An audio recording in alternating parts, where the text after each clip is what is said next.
Okay, so it's transfer of energy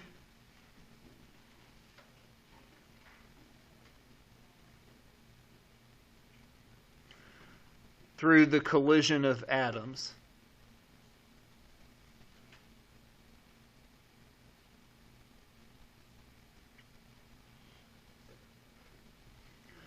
Okay, so it has to be direct contact. You have to be touching.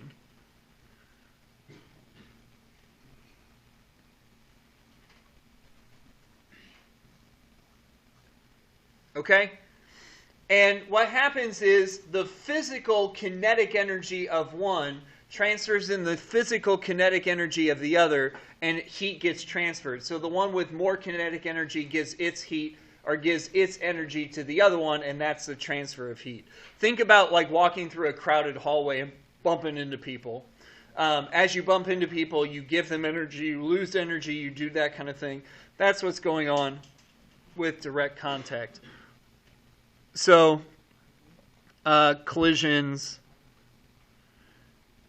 transfer, kinetic energy,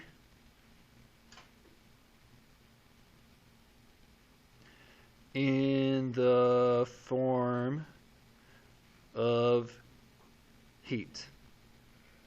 All right, and what's an example that you guys came up with?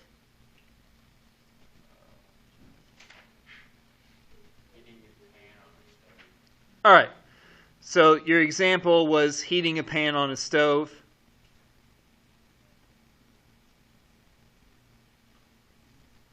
So the pan is in physical contact with the stove. So the stove gives its kinetic energy directly into the pan. The particles on the stove hit the particles on the pan and cause those particles to heat up. So it's direct contact. One thing hits and turns into the next. Okay. All right. What do insulators have to do with conduction? We'll stick with this same group. Someone not named Caden.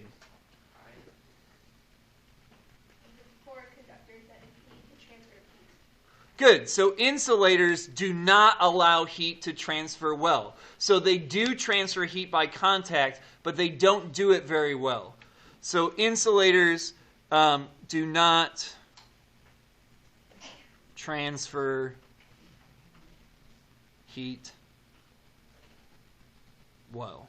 So things that do not transfer heat well are called insulators. Things that do transfer heat well are called conductors. And you might be saying to yourself, hey, Mr. B, that sounds a lot like electricity. That's because it is a lot like electricity. Things that transfer electricity well are called conductors, and things that do not transfer it well are called insulators. So conductors transfer it well, insulators do not. So when you're on the beach, how is it that the sand feels hot and your towel does not, even though they're the same temperature? If you took a thermometer and put it in the sand, took a thermometer, got it to your towel, they would be the same temperature. But they would not feel the same. Why?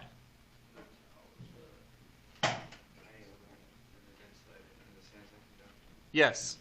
The towel is an insulator.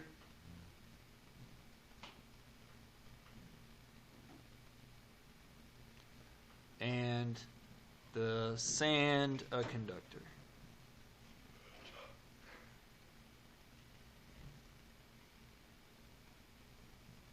There's more to it as well. Sand has a higher specific heat, and so it's going to store more energy in it than what the towel will.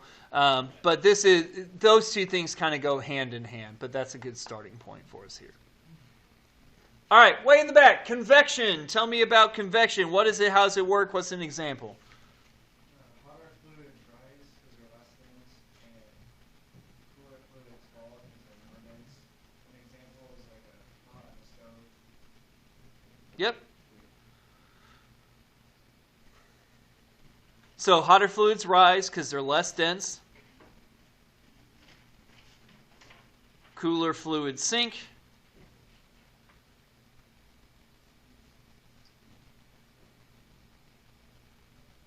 Because they are more dense.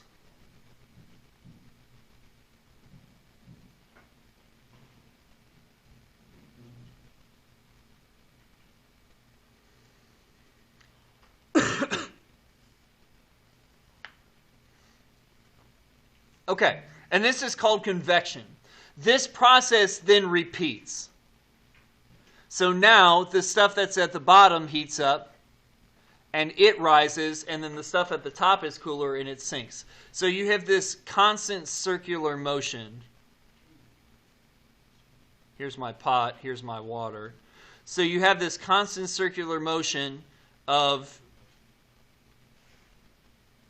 the hotter stuff going up, the cooler stuff going down, and you get this circulation of fluids. Okay? All right, and he said as an example that this would be like heating a pot on a stove. So it's heating the water. So the other one is heating the pan. The pan heats up through conduction, but the water heats up through convection.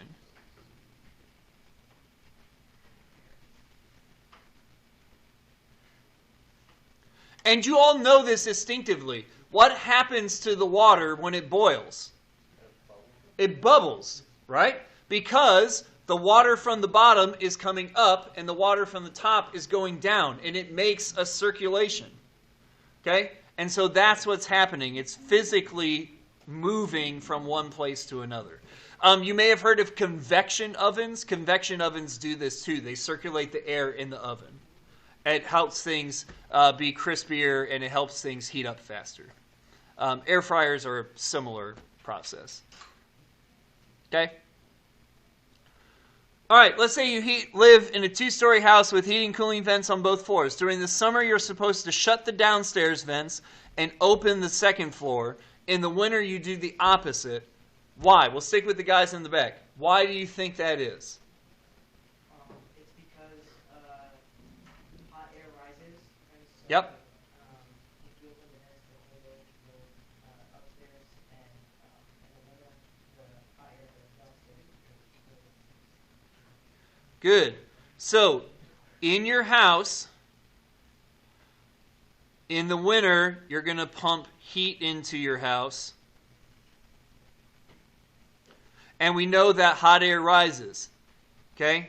So we're going to pump the heat into the house on the bottom floor so that when the heat comes out, it'll circulate upward, and the cool air will then come down, and it'll cause the house to warm up evenly. If you pump the hot air into the top floor, what'll happen? Nothing. No, not nothing. Oh, he's upstairs. Yeah, a lot. It'll heat the upstairs. I came home one day. The bottom floor was like 70 degrees. It was fine. And I walked upstairs, and the upstairs, we took the temperature, was 97. Because my son had saw it was cold outside, and he turned the heat on, but I hadn't switched the vents. And so it heated the upstairs. It was 97 degrees upstairs. You're on the beach. It was, yes. It was like you just started sweating as soon as you got up to the second floor. My son was like, "Daddy, it's really hot in here." I'm like, "Yeah, no kidding." So you would pump heat in, and in the summer, you would do the opposite. So in the summer, when you're cooling your house, you would pump the cold air in upstairs.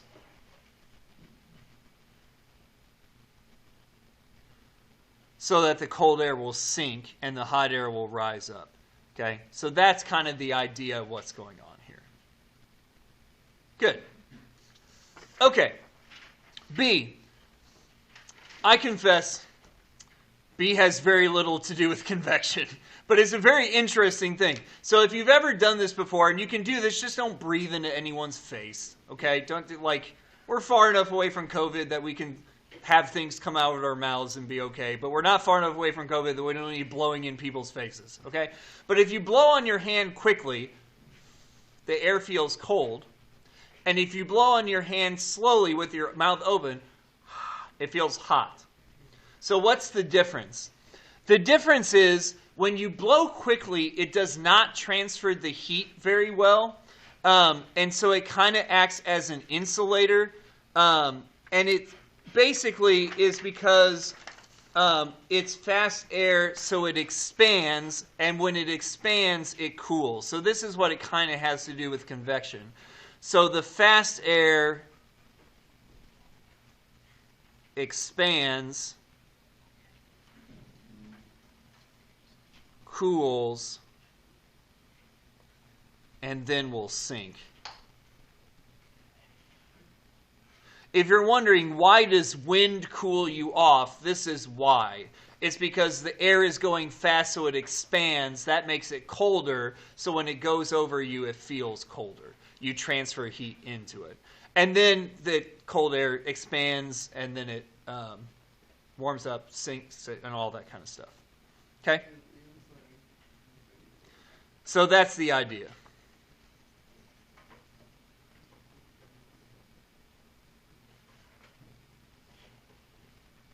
All right. Third group, radiation. Tell me what radiation is, how it works. What's an example?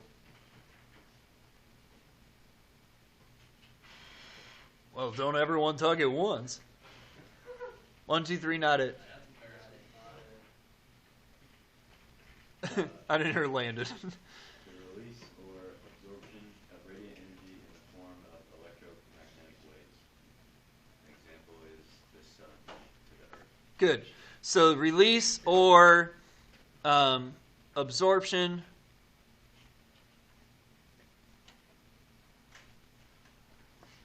of radiant.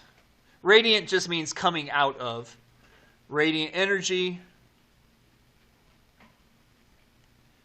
in the form of EM waves. Usually we think of infrared. Infrared is the one we think of. Okay?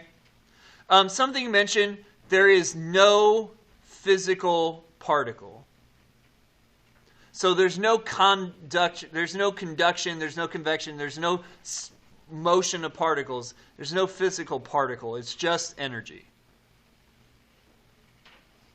And every object does this.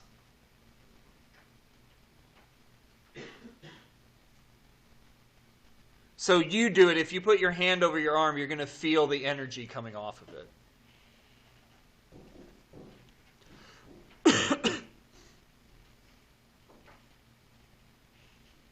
Okay? And the example they gave was the sun. The sun gives off energy that we absorb here on Earth.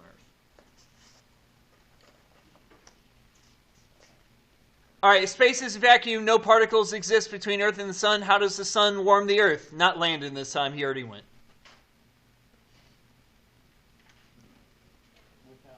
With electromagnetic waves, which can travel without bumping into things, no lack of particles. Good. So EM waves don't need particles to travel.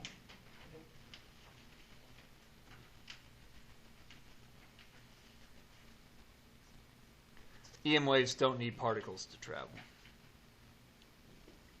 So if everything is constantly doing this, why don't we run out of heat? Sticking with y'all, but it doesn't have to be Landon or Eric. Someone else. I bet you can figure it out, though. Sure. If everything's giving off heat all the time, why don't we all freeze to death?